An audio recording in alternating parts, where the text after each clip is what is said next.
गलत को छोड़ने में मत लगना, सत्य को पाने में लगना, अंधकार को मिटाने में मत लगना, दिए को जलाने में लगना।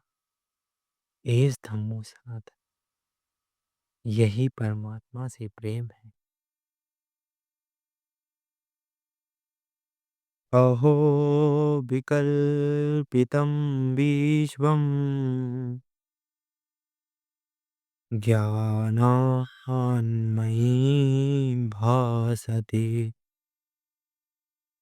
रूप्यं सुप्तो फणिराजो बारिशोरे यथा। जनक जी कहते हैं कि जैसे सुक्ति में रजत असत प्रतीत होता है, वैसे ही अज्ञान के कारण मेरे स्वप्रकाश आत्मा में असत्य जगत प्रतीत हो रहा है। यह बड़ा भारी आश्चर्य है। मत्तो विनिर्गतं विश्वं मय्येव लयमेष्यति। मृदी कुम्भो जले बीचि कनके कटकम यथा। जैसे घट मृत्ति का कार्य है, अर्थात मिट्टी से ही उत्पन्न होता है और फिर फूटकर मिट्टी में ही लय हो जाता है, वैसे ही जगत भी प्रकृति का कार्य है, अर्थात प्रकृति से ही उत्पन्न होता है और प्रकृति में ही लय हो जाता है। चेतन आत्मा से ना जगत उत्पन्न होता है और ना उसमें लय होता है, क्योंकि जगत जड़ और आत्मा चेतन है। चेतन से जड़ की उत्पत्ति बनती नहीं है, ऐसी सांख्य शास्त्र वाले की शंका है। उसके उत्तर को कहते हैं।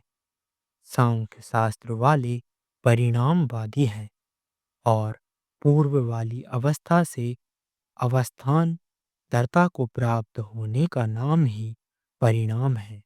जैसे दूध का परिणाम दही, मिट्टी का घट और सुवर्ण का यानी सोने का कुंडल है, वैसे प्रकृति का परिणाम जगत है। ऐसे सांख्य शास्त्र वाले मानते हैं। न्यायिक आरंभवादी हैं।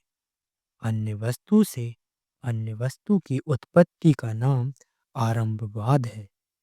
जैसे अन्य तंतु से अन्य कपड़े वस्त्र की उत्पत्ति होती है, वैसे अन्य परमाणुओं से अन्य रूप जगत की भी उत्पत्ति होती है।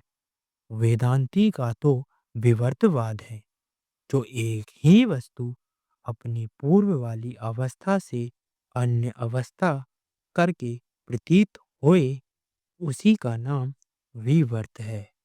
जैसे रस्सी का विवर्त सर्प है, वह रस्सी ही सर्प रूप करके प्रतीत होती है।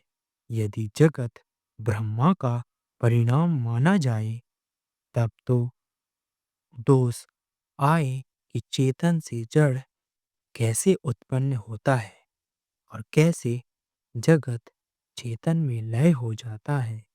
ये सब दोष वेदांती के मत में नहीं आते हैं, क्योंकि जैसे रस्सी के अज्ञान से रस्सी सर्वरूप प्रतीत होती है और रस्सी के ज्ञान करने उस सर्व की निवृत्ति हो जाती है, वैसे ब्रह्मा आत्मा के स्वरूप के ज्ञान करके जगत की निवृत्ति हो जाती है। सांख्य वाले और न्यायिक के मत में अनेक दोष पड़ते हैं। एक तो वेद में परिणामवाद और आरंभवाद कहीं भी नहीं लिखा है, अतएव उनका मत वेद विरुद्ध है।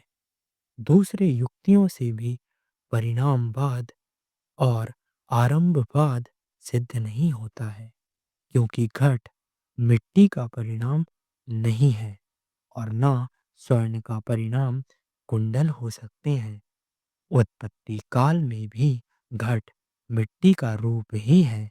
गोलाकार उसका रूप और घट ये दोनों नाम कल्पित हैं।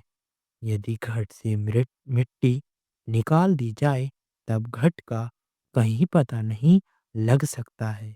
अतएव घट मिथ्या है। इसी तरह स्वर्ण के कुंडल भी मिथ्या है। घट और कुंडल भी मिट्टी का विवर्त है, क्योंकि मिट्टी का और स्वर्ण ही अन्य रूप से घट और कुंडल प्रतीत हो रहे हैं। अतएव व्यवर्तवाद ही ठीक है। इसी तात्पर्य को लेकर जनक जी कहते हैं कि यह सारा जगत मुझसे ही उत्पन्न होता है, फिर मुझ में ही लय हो जाता है। जैसे मिट्टी से घट उत्पन्न होता है और फिर मिट्टी में ही लय हो जाता है। प्रश्न, इसमें कोई वेद वाक्य भी प्रमाण है? उत्तर, यतो वा इमानि भूतानि जायन्ते येन जातनि जीवन्ति यत् पर्यन्त भी स विशन्ति इति श्रुते। जिस आत्म ब्रह्मा से ये सब भूत प्राणी उत्पन्न होते हैं, जिस ब्रह्मा की सत्ता करके उत्पन्न होकर जीते हैं और फिर सब मर करके जिसमें लय हो जाते हैं, उसी को तुम अपनी आत्मा जानो। ये वेद वाक्य भी प्रमाण है।